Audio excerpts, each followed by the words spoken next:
원철입니다. 그제 윤석열 대통령이 거부권을 행사했습니다. 민주당이 다수당의 그 힘을 믿고 밀어붙인 몇 가지 법안에 대하여 당연히 대통령으로서 헌법에 정해진 권한, 즉 거부권을 행사한 것입니다. 그 중에 하나가 민주화 유공자법이라는 게 있어요. 이 얼핏 들어보면 말이에요, 5.18 광주민주화법 등 그동안의 대한민국 건국 과정과 이 발전 과정에서 민주화 운동 과정에서 피해를 입은 또는 희생당한 분들을 예우하자는 법 같은 모양새를 띠고 있습니다. 이 참 민주당이나 이 좌익 계열은 말은 참 잘 만들어요.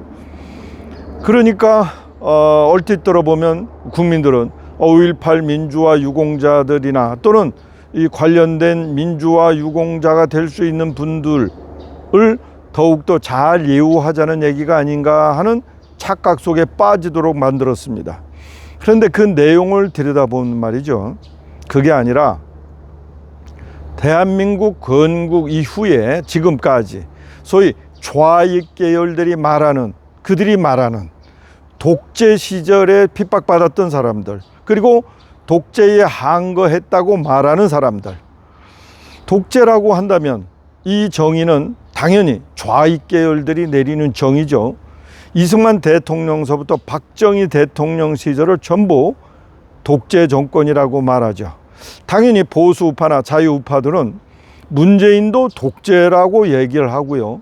심지어는 말이죠, 좌익 계열들은 윤석열 정권도 검사 독재라고 얘기합니다. 자, 그렇다면 이 독재 시절에 핍박받고 사법 처리가 되었던 사람들 또는 갑자기 희생된 사람들은 전부 민주화 유공자가 될 수 있습니다. 말이 안 되는 것이죠. 자, 그렇다면 이승만 대통령서부터 박정희 대통령 시절에 민주화 유공자가 될 수 있을 그 대상자는 과연 누구들일까? 당연히 좌익 계열들이죠. 심지어는 간첩 활동했던 사람들조차도 민주화 유공자로 예우받을 수 있습니다. 대한민국이 뒤집히는 순간입니다. 이것을 민주화 유공자로 포장한 민주당과 이재명 당대표가 제정신이 아닌 것입니다. 저들이 이 대한민국의 주인공이 되고 주인이 될 수 있는 기회를 이번에 또 날렸다, 이렇게 생각을 합니다. 윤석열 대통령이요, 지금까지 그렇게 커다란 잘한 것이 없다고 생각하는 것이 국민의 대부분이 생각이죠. 이런 와중에 말이에요, 민주당이요, 그 다수의 힘을 빌어서 이용해서 대한민국의 발전을 주도적으로 이끌어 간다는 모습을 보여줄 수만 있었다면 얼마나 좋을까. 심지어는 문재인 대통령 그 좋은 시절에 소득주도 성장이다, 그리고 대한민국 이 전력 자원의 고립국인 이 대한민국을요 고립화시키는 건 물론이고 또 러시아로부터의 자원 수입을 이렇게 족쇄를 채우는 동북아 경제 위원회 같은 엉터리 같은 조직을 만들어 가면서 대한민국을 강대국에 예속시키는 그런 자원으로 예속시키는 그런 어리석은 정책, 이런 정책들을 해가면서 그들의 실력을 여지없이 드러내 보여주었습니다. 이런 민주당 정권이 그 속성이 어디 갈까? 이번에 그들이 한 짓을 보면 말이에요, 참으로 한탄스럽고 어리석은 일이죠.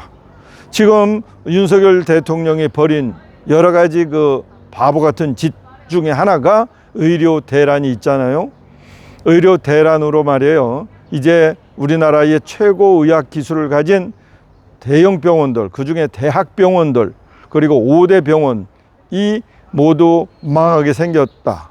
이런 과정에 국민들이 그 위기감을 느끼지 못하고 이제 본격적으로 그 위기가 나타날 지경에 있을 때 민주당이 그와 관련되어 있는 대안을 만들어 준다면 얼마나 좋을까.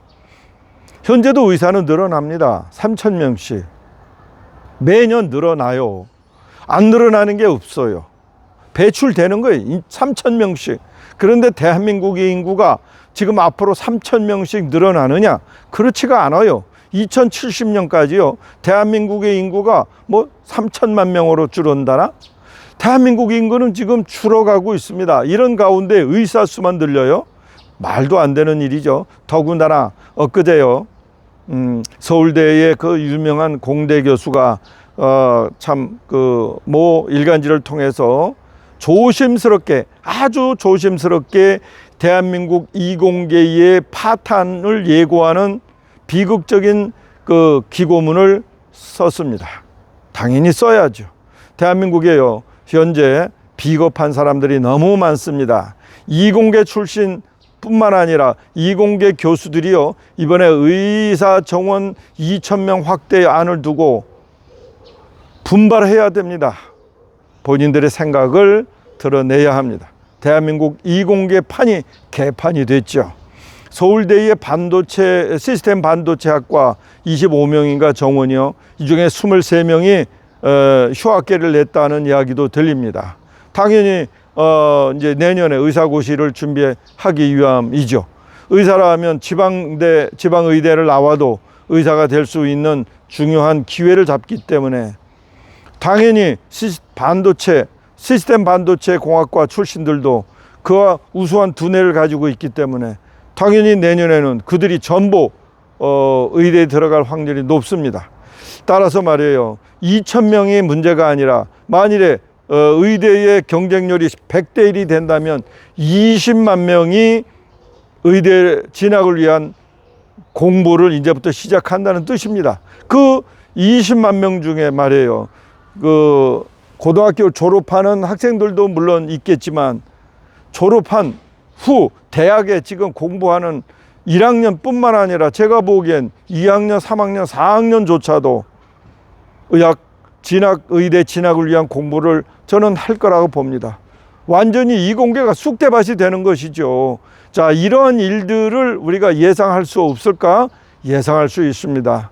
대통령이 모를까? 저는 안다고 생각합니다. 그런데 대통령의 추진력이 강하다, 다른 건 몰라도 추진력 하나만은 강하다라고 하는 소리를 듣고 싶어서 그러는지는 모르지만 윤석열 대통령이 고집을 꺾어야 할 때 꺾지 못하고 국민의 소리를 귀에 담아야 할 때 담지 못하는 그야말로 무지막지한 대통령으로서 남을 각 작정인지, 자, 이런 와중에 민주당이 그야말로 국민의 소리뿐만 아니라 대한민국의 미래를 생각한다면 이 의료 대란 문제에 대해서도 소리를 정말로 현명하게 낼 수 있는 기회가 됩니다. 이런 와중에 저들은요, 자기 식구 주머니를 채우는 일에 급급한 모습을 보입니다. 문재인도 대한민국의 대계를 생각한 것이 아니라 자기 정권 내에 있을 그 5년 동안에 얼마만큼 헤쳐먹을 건가만 생각하는 그런 어리석음. 태양광 산업이 뭐죠? 그 태양광 관련돼 있는 중국제 제품을 들여다가 5년 안에 대한민국을 세계 두 번째 이 평지에서 태양광 시설을 설치한 면적 대비 비율을 따지면 두 번째 나라 아니에요? 네덜란드가 1등이고 그 다음에 우리나라 대한민국이 이 평지에 그 면적 대비 태양광 시설로 따진 비율을 따진다면 세계 두 번째 나라예요. 설치할 데가 없는 거예요, 대한민국. 이런 태양광 이 확대 정책은 말이에요, 그 좌익 계열들의 그 식구들을 먹여 살리는 일 이외에 더 이상의 무슨 효과가 없는 것입니다. 이 좌익 정권들은 왜 이렇게 대한민국의 미래를 생각하지 아니하고 그 자기 정권 내에 헤쳐먹을 것만 생각할까? 이재명 대표 이번에 25만 원 내주는 거, 예산 660조 안에서 25만 원씩, 즉 13조를 내주는 것이 아니라 또 빚을 내서 내준다는 거 아니에요. 그 빚을 누가 갚겠냐 이거예요. 누가? 또 하나, 국민연금 지금 보험료 9%인데 14%? 5% 올리고요. 소득 대체율을 순식간에 40%에서 44%로 4% 또 올린다네요. 정말로 말이에요. 그리고 최종적으로 50% 올리면 얼마나 좋겠습니까? 그런데요, 이번에 보험료를 5% 정도 올린다 하더라도 2055년도 또는 60년도에서 2070년도면은 또 고갈된다는 거 아닙니까? 지금 대한민국의 국민연금의 설계의 목표가 고갈입니다. 고갈. 어떤 방식으로든 간에. 그 후에는요, 이 재정에서 감당을 해야 되는 거예요. 말이 안 되는 것이죠. 이런 일들에 대하여 민주당이 오히려 44% 소득 대체율을 찬성한다? 만일에 민주당이 수권 의지가 있다면 이번에 보험료율만 올리고 소득 대체율은 그대로 40% 주고, 그리고 적용 기간을 현재 65세 또는 63세에서 70세로 늘리는 이런 정말 획기적인 안을 왜 못합니까? 선거도 없는 와중에. 이렇게 되면 민주당이야말로 수권 정당으로서 소위 말해서 중도 우파에 있는 시민들까지도 고개를 들 수 있도록, 그쪽으로 방향을 틀 수 있도록 하는 기회를 얼마든지 만들 수 있음에도 불구하고 기껏 한다는 정책이 민주화 유공자법이라고요. 그리고 현재 민주당이 말이에요, 원자력을 극도로 반대하지는 않지만은 말이죠, 반대하는 아주 전략을 교묘하게 합니다. 고준희 방패장, 소위 말해서 지금 경주에 있는 건 저준이에요. 소위 일하는 그 근로자들이 입었던 장갑이나 옷, 이것들을 모아서 그 보관하는 장소가 지금 경주에 있습니다. 이게 저준희 방패장이에요. 과잉시설로 경주에 지금 시설을 해놨습니다. 그런데 문제는 이 폐기물들, 이 폐기봉, 이런 것들을 모아서 지금 옥에다가 콘크리트로 쌓아놓고 있지 않아요. 이런 고준위 방패 폐기물을요, 보관을 해 놔야 됩니다. 이거를 일부러 건설하지 못하도록 방해해 가지고 결국은 이 보관 장소가 없으니까 원자력 발전소를 운영하지 못하도록 이런 꼼수를 만들기 위하여 이번에 그 고준위 방패장 건설법을 또 방해해서 설치하지 못하도록 했습니다. 대한민국이 살 수 있겠습니까? 가스나 또는 태양광으로 원가가 250원이 넘는 태양광과 가스 발전소로 대한민국의 산업이 견디겠느냐고요. 또 한국전력이 현재 160원, 기업은 130원짜리 원가를 가지고 있는 전기를 250원씩 올리려면 대한민국의 가정은 또 살겠냐고요. 자, 이러한 문제들을 뻔히 알면서도 난 몰라라 하는 거예요.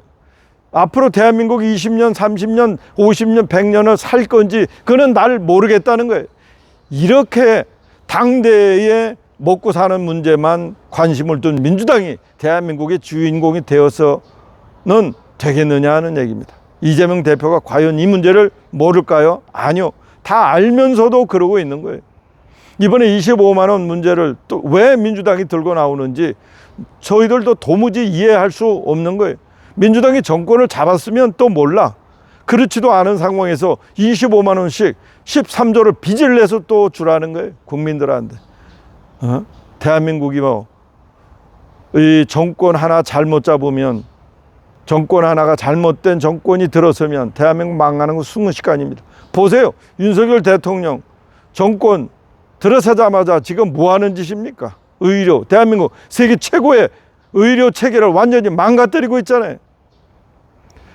자, 민주당이 들었으면 또 좀 나아질까 기대를 하지만 이 민주화 유공자법, 또 양곡관리법, 그 다음에 전월세 보완하는, 사기 맞은 사람을 선조치 후 회수하는 이런 바보 같은 어리석은 법, 이런 것들을 만들면서 어떻게 정권을 잡겠다는 얘기입니까? 정권을 잡으면 이 대한민국을 어디로 끌고 갈 예정입니까?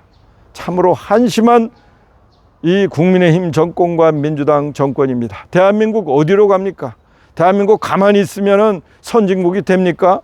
대한민국 현재 GDP 순위 멕시코에 뒤졌습니다.